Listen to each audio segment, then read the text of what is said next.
Bismillahirrahmanirrahim. Assalamu alaikum students. How are you? Hope so all of you are fine. बेटा जी आज हम लोग मुतालिया पाकिस्तान पढ़ेंगे जमात हश्तम की। सबक नंबर 1 है पाकिस्तान की नज़रियाती असास। इसमें बेटा जी हम लोग पढ़ेंगे दो कौमी नज़रिया बरसगीर में, दो कौमी नज़रिए की इब्तदा सर सैयद अहमद ख़ान और दो कौमी नज़रिया चौधरी रहमत अली और दो कौमी नज़रिया। बेटा जी मुतालिया पाकिस्तान में सबक नंबर 1, इसमें सबसे पहले हम लोग देखेंगे दो कौमी नज़रिया। दो कौमी नज़रिया से मुराद है बरसगीर पाक व हिंद में दो बड़ी कौमें हिंदू और मुसलमान आबाद हैं। ये दोनों कौमें सदियों तक एक दूसरे के साथ रहने के बावजूद आपस में घुल मिल ना सकें। दो कौमी नज़रिया की बुनियाद मुसलमानों का अलहदा तशख़्ख़ुस है, यानी ये दोनों कौमें अगर सदियों तक एक दूसरे के साथ रहने के बावजूद आपस में घुल मिल नहीं सकी तो आइंदा आने वाले दिनों में भी ये तसव्वुर करना कि ये दोनों कौमें आपस में घुल मिल कर या एक दूसरे के साथ दोस्ताना रवैये के साथ ज़िंदगी बसर कर सकती हैं, ये गलत है। इसी चीज़ को मद्देनज़र रखते हुए और इसी तसव्वुर को मद्देनज़र रखते हुए हिंदुस्तान में रहने वाले मुसलमानों ने अपनी एक अलग रियासत का मुतालबा किया। उन्होंने अपनी एक अलग रियासत का मुतालबा सिर्फ़ इस वजह से किया ताकि वो आइंदा आने वाले दिनों में अपनी अलग रियासत में अपनी इस्लामी तालीमात को मद्देनज़र रखते हुए अपनी ज़िंदगियों को आसानी के साथ और आज़ादी के साथ बसर कर सकें। नेक्स्ट बेटा जी इसमें है बरसगीर में दो कौमी नज़रिए की इब्तदा। बरसगीर में दो कौमी नज़रिए की इब्तदा कहाँ से होती है? बरसगीर में दो कौमी नज़रिए की इब्तदा मुसलमानों की आमद और मोहम्मद बिन कासिम की फ़तह सिंध से होती है।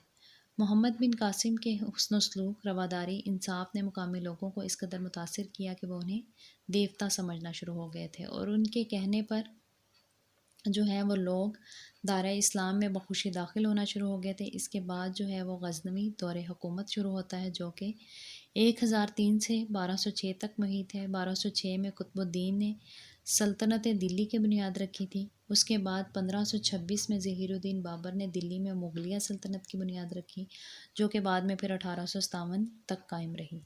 आखिरी मुग़ल बादशाह जो हैं वो बहादुर शाह ज़फ़र हैं, जिनको अंग्रेज़ों ने 1857 की जंग आज़ादी में शिकस्त देने के बाद रंगून में कैद किया, जहां वो बाद में इंतकाल कर गए और उनको वहीं पर दफन कर दिया गया।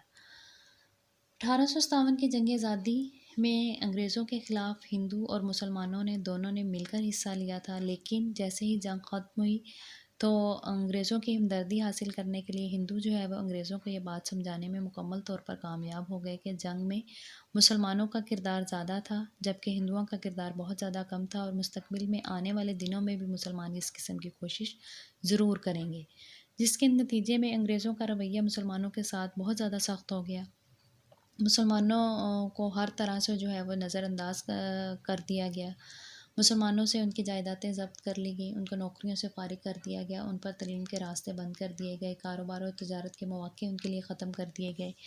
यही वजह थी कि बाद में जो है वो मुसलमानों ने अपनी एक अलग रियासत का मुतालबा किया और इसके लिए जद्दोजहद शुरू की।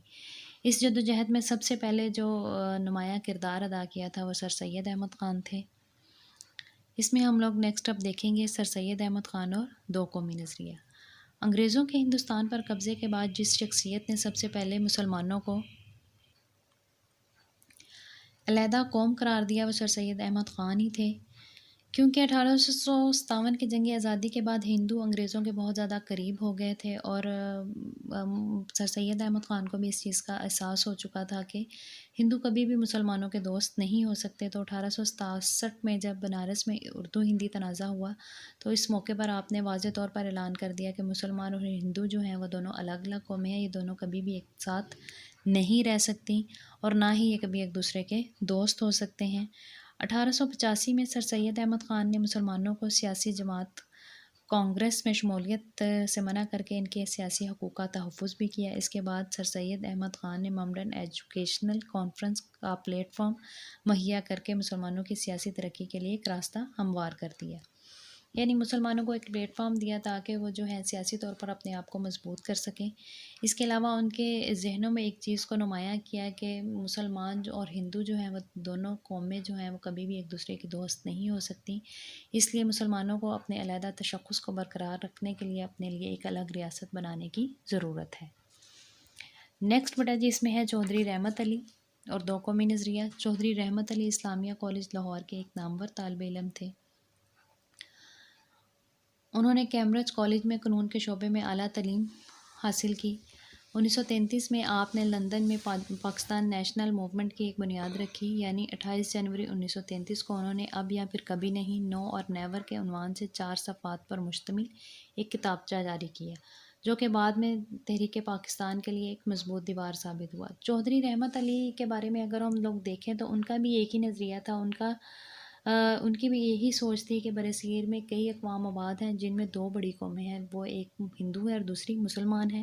یہ دونوں ایک عرصے سے ایک دوسرے کے ساتھ رہ رہی ہیں، وہ دونوں ایک دوسرے کے ساتھ اگر ایک عرصے تک رہنے کے باوجود گھل مل نہیں سکی تو آئندہ آنے والے دنوں میں بھی اس چیز کا تصور نہ کیا جائے کہ وہ کبھی ایک دوسرے کے ساتھ گھل مل کر رہ سکتی ہیں یا ایک دوسرے کے دوست ہو سکتی ہیں۔ تو مسلمانوں کے لیے یہ بہت ضروری ہے کہ وہ اگر اپنا علیحدہ تشخص قائم رکھنا چاہتے ہیں اور اپنی تعلیمات کے مطابق آزادی کے ساتھ اپنی زندگیوں کو گزارنا چاہتے ہیں، تو ان کے لیے بہت ضروری ہے کہ وہ اپنے لیے ایک الگ ریاست حاصل کریں اور اس کے لیے جدوجہد کریں۔ بیٹا جی یہی تھا ہمارا آج کا ٹاپک، اس کو آپ نے اچھے طریقے سے یاد کرنا ہے۔ شکریہ، اپنا خیال رکھیے گا۔ Stay home, save lives. اللہ حافظ۔